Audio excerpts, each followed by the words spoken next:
What's up, geeks? My name is OMGWTF, LOLFTWBRB, and welcome to Suprocker Saturday. If you are unfamiliar with what Suprocker Saturday is, well, it is one of the days of the week that I choose to really play any game that I want, such as the ongoing series we've been doing for quite a long time, the arcade playthroughs of Ultimate Marvel vs. Capcom 3. Last week I did Spider-Man on the Marvel side, so as usual I will be doing a Capcom character this time, and I have chosen Morrigan from the Darkstalker series. Something I do want to note before we do start, that this was I recorded this a second time, so you won't be seeing me, select all this stuff. As you saw, I easily just went to it, and the reason why is I dropped a lot of frames in this first battle, so it worked out in my favor. And our first battle is against Magneto, Tristan, Strider, Hero. But an ongoing thing I've been doing in these Ultimate Marvel vs. Capcom 3 playthroughs is to give you information on the character I'm doing, and that of course is Morrigan. So anyway, let us begin, I guess. Morrigan, and excuse me if I pronounce this name wrong, Ansland is a video game character from the Darkstalker series of fighting games developed by Capcom.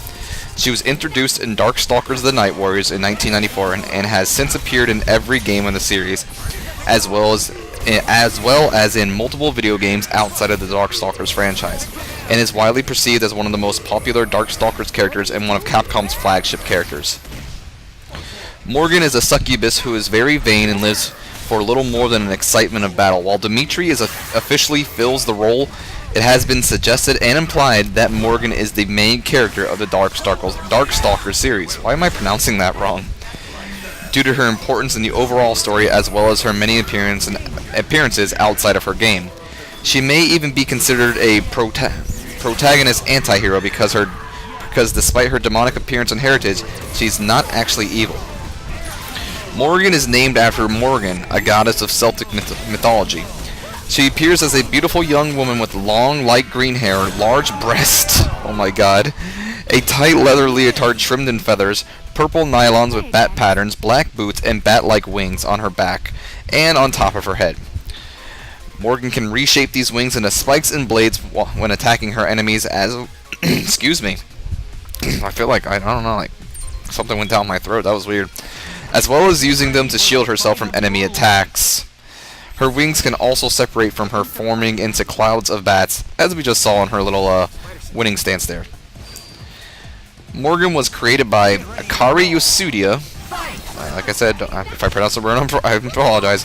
Early in the development of Darkstalkers, the development team decided to have two female characters, a Catwoman and a female vampire.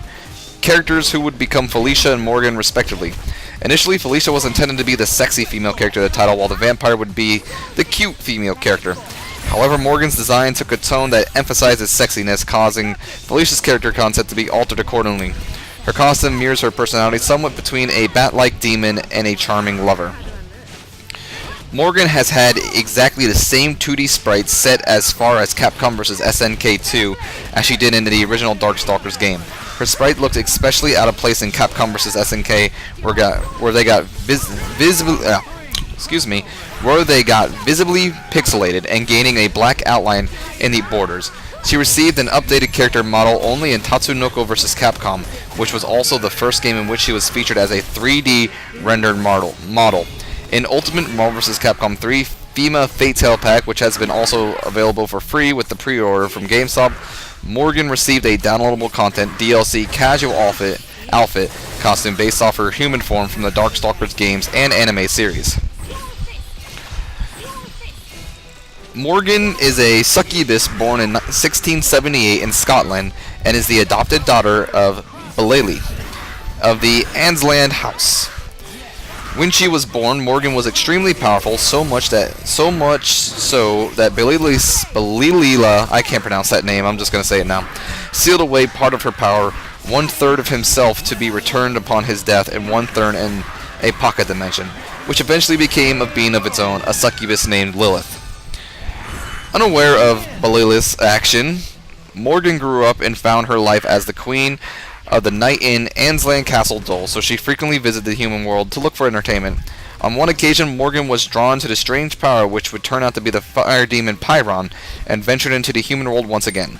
Upon her return, she was informed of Belial's, I guess, death, and that she was the next successor to the Anslan throne.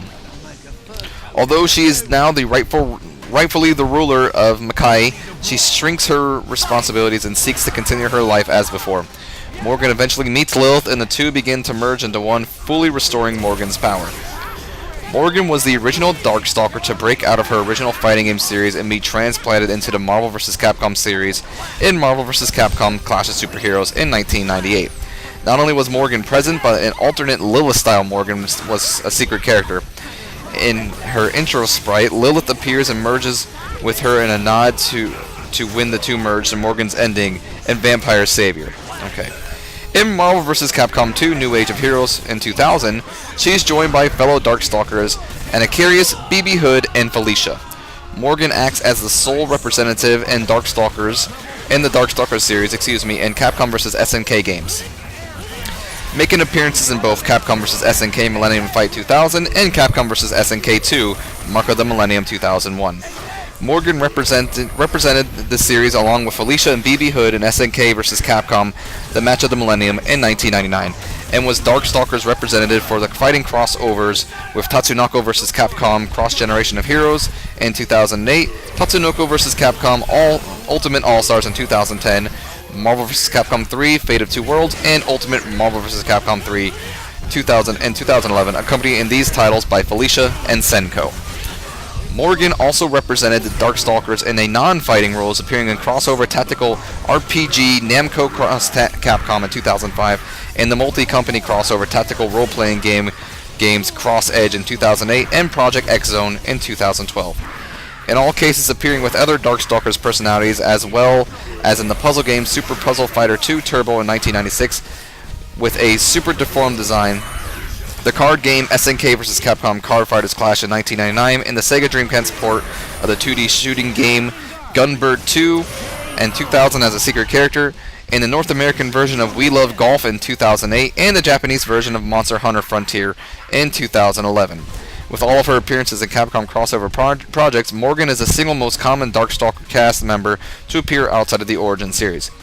She is also featured in her own mobile game titled Osenpo Morrigan, and it's Morrigan taking a walk. Basically, that's what it comes to in English. And she also makes a cameo appearance in Scott Pilgrim vs. the World, the game. In the American cartoon Darkstalkers, Morrigan received a change in character and was changed into a villain. Morrigan's character in the cartoon was jealous, rude, power-hungry, and despising humans, and stated to be a direct descendant of the sorceress Morgan Le Fay. Her appearance was also altered, making her older and wearing a less revealing costume. In the anime OVA series Night Warriors Darkstalkers Revenge, featured Morrigan more like her game appearances, portraying her as a semi-innocent demon world inhabitant, a member of the royal family who was more interested in going to Earth than in her duties. The people of Idle Rich she would often leave at will out of mere boredom, much to the frustration of her guardians, elder man of the Anslan family. Her father, Balalia, is not mentioned. Morrigan's role as a hero was a focus, with her activities as a succubus downplayed. Morrigan is shown fighting John Taliban in the episode's intros for the first 3 episodes. She battles Dmitry Maximov when he attempts to return to Maki, but their battle is interrupted when they are sensed by Hutsi. In the last episode, Morrigan goes to Earth after Dmitry was bested by Pyron, and she encounters him unconscious in the ruins of her castle. Dmitry suddenly awakens and attempts to vampirize Morrigan, but she does not resist, much to surprise. Morrigan tells Dmitry that he may become the leader of the Mackay after all, since a change of leadership is needed to help its current disarray from falling into destruction. They both later observe Donovan's victory over Pyron. In the Udon Comics version of Darkstalkers, Morrigan is a brash 300-year-old succubus who wants nothing more than to visit the human world and have a good time. Often at the expense of men, she seduces and completely ignores her duty as the future ruler of the Mackay realm. This annoys her father Balili and gets her 2 servants, Lucien and Mudu, into heaps of trouble. Eventually she hears of Dimitri's restoration, and goes to her father to warn him, only to find that he is in no position to fight. For the first time, she takes on the responsibility that she has often put aside, and returns to the human world to fight Dmitry and prove herself worthy of the Mackay realm, and the power that Blaze sailed away many years ago. In the special issue Morgan vs. Dimitri, it is implied that Blaley not sealed away her power. Morgan might have evolved into a being similar to Pyron and destroyed the Earth. Alright. Morgan also appears in Darkstalkers, again pronouncing that word wrong, Drama CD's Vampire Knight, Orai Yuru no Saitin, Darkstalkers Mission, Tasuku Bada Shou IG, and X-Vampire Night Warriors. In the fan service anime Ultimate Girls, the character of Tizobomi makes an appearance dressed as Morgan in the episode 2. Scores of various figures and statuettes of Morgan were produced by different manufacturers, including by Bandai, Epicoke, HBC Brute, Hachichi Zazin, Kobukiai, Korishimeya, Max Factory, Marisha, Moby Dick, Modelers Hig, Onushi Gujuji, OOXOO, Organic Pop Culture Shock Collectibles, Soda Toys, Yamato, Yokio, Yujin, and among many others. A lot of weird names there. Morgan is widely seen as the most iconic character of Darkstalkers. Sega Saturn magazine praised both her design and abilities as awesome, featuring Morgan and Felicia in their Girls of Gaming special in 2003 play. In 2003, Play wrote that the two are famous for how they unified the haunting with erotic along with previously unseen level of animation and creature design. The 2009 book 500 Essential Anime Movies, The Ultimate Guide by Helen McCarthy, cited Morgan as an example of popularity of the Darkstalkers character's design, with fans frequently cosplaying as the character in various conventions since the original game's release. In 2010, Yugo's Chris Planet called her Darkstalker's most recognizable character and also widely popular with cosplayers. In 2011, Gamefront's Phil Owen run a feature article showcasing some of Morgan's and Lilith's cosplayers, calling it probably the sexiest gallery I've ever posted. The sultry succubus is one of the fighting's leading ladies, striking a balance between the dignified seriousness of Chun-Li and the sexualized cleavage-heaving actings of Maya Shirayuni. Besides her full-time gig as a male fantasy, Morgan's made quite a name for herself, showing up in almost every Capcom crossover and spin-off. Lucas Sullivan of Game Radar 2012. According to GameSpot, Morgan has been a mainstay in the Capcom crossover fighting games and is definitely a fan favorite. In 1998, Morgan was named the 17th best character of 1997 by the Japanese magazine Gamist? Okay. Play featured her in the Girls of Anime special, later regretting her absence in Capcom Fighting Evolution and their Girls of Gaming special. In 2008, Morgan was included on the list of top chicks behaving badly for her pendant for magic and kick-ass fighting moves by IGN Scott Coolera. Her outfit described as one would make even Jenna Jameson blush. Okay. She was also featured in the list of 10 babes who shouldn't meet your mom by Game Daily in 2008, as well as in a list of 10 game girls you wouldn't dare to date by Virgin Media in 2010. Also in 2010, Game Informer chose Morgan as one of the 20 Capcom characters they would like to see in a rumored crossover fighting game, Namco vs. Capcom. Her Namco side equivalent being Ivy Valentine. In 2012, Complex ranked the super sexual but also super deadly Morgan as the 13th most dominant fighting game character, also including Capcom vs. DC Universe as their third fighting game crossover idea they would like to see the most. For a battle between Morgan and Wonder Woman that same year, Lucas Sullivan of Games Radar ranked her as the 4th best character in fighting game genre history. Alright. Morgan was often noted as one of the most sexy characters of fighting games and gaming in general. In 2003, GameSpy's Brian Johnson ranked this embodiment of sexual temptation as the 3rd top babe in games, calling her and Capcom's answer to SNK's Maya Shinryu. Yugo included Morgan on their 2008 list of 11 hottest babes to ever hit the video game world, as well as the 2011 list for 50 hottest girls in games, adding that with a body like that, we can't ignore those wings coming out of her head. In 2009, Gilo Gonzalez of FHM lists the undeniably seductive Morgan among the 9 sexiest bad girls of video game land. while Manolift included her on the list of top 10 sexiest video game women and 25 hottest female video game protagonists. In 2010, Johnny Firecloud of Crave Online featured this iconic succubus on the list of 10 hottest video game girls of all time, commenting that she is more than just an atomic wonder, she is also one of the single most sexually stylistic ladies in gaming land. In 2011, Yugo ranked Morrigan as their 4th list of the... Okay, basically, nerds and geeks, she's sexy, okay? That's what all these lists are going to be about, it seems like. She's a sexy character.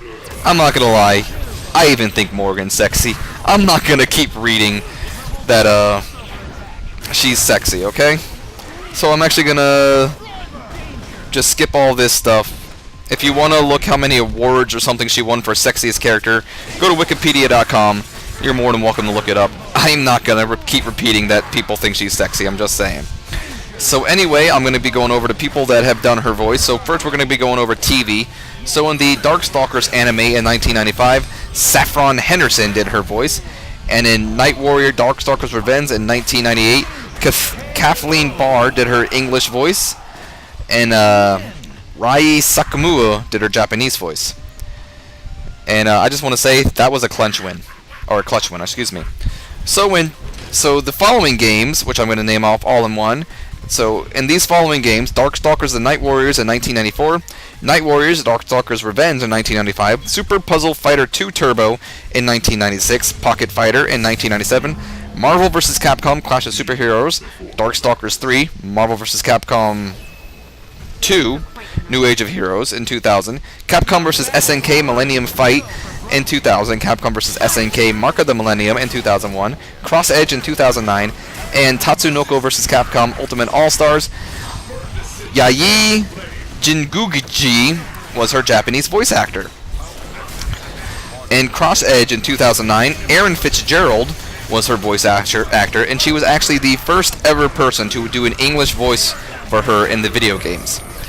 In Marvel vs. Capcom 3 Fate of Two Worlds in 2011, in Ultimate Marvel vs. Capcom 3, Sayoban Flynn is her English voice actor, and Rie Tanaka is her Japanese voice actor. Also, Rie Tanaka does the voice of Morrigan in Project Cross X Zone in 2013.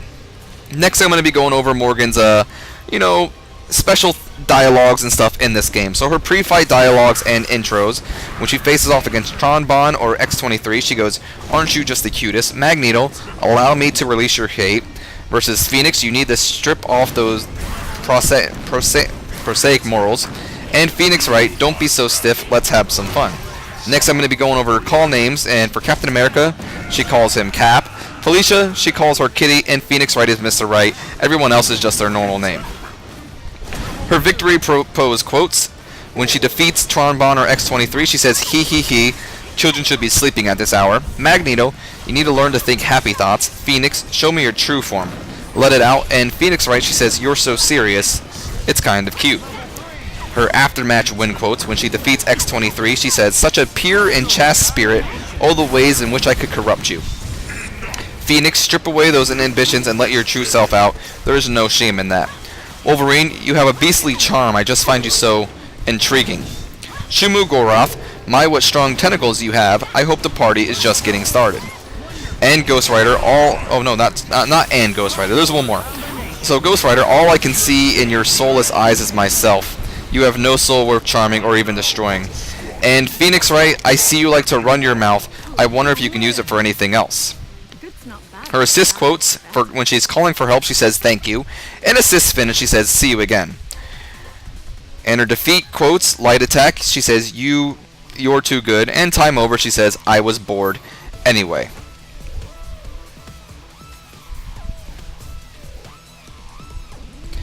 You know,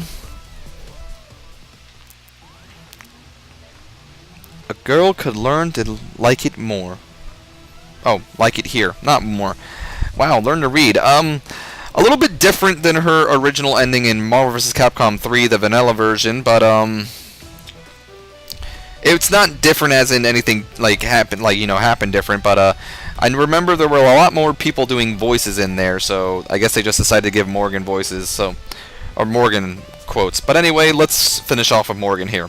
So when replacing fallen allies, when there's only one ally remaining, she says you're not half bad, and when she has no allies remaining, she says now I'm getting excited. She has 2 taunts, and the first one she says done so soon, and the next one she says fool. And that's actually the end of all the information I can give you on Morrigan. So briefly, I want to give you my my opinion on the character. I do find her very sexy, just as many other people do, and I agree that she should have been in this game, guys. I am a strong believer that everyone from the very first Marvel vs. Capcom should have been in this game. But I enjoy Morrigan. I think she's a fun character, and she's definitely one of Capcom's mascots, if you ask me. But Nerds and Geeks, this is actually the end of this, I guess, Suprocker Saturday playthrough. And I do hope you have enjoyed my playthrough and my information on Morrigan and Slam. And if you have, do me a quick little favor, leave me a comment, a like, and subscribe if you've liked what you've seen. And as always, I have been OMG, WTF, LOL, FTWBRB, and I will see you next week when we continue on with our arcade playthroughs in Marvel vs. Capcom 3, when we venture on to the Marvel side and pick a character from them. So until then, Nerds Geeks, you guys have yourselves a great day.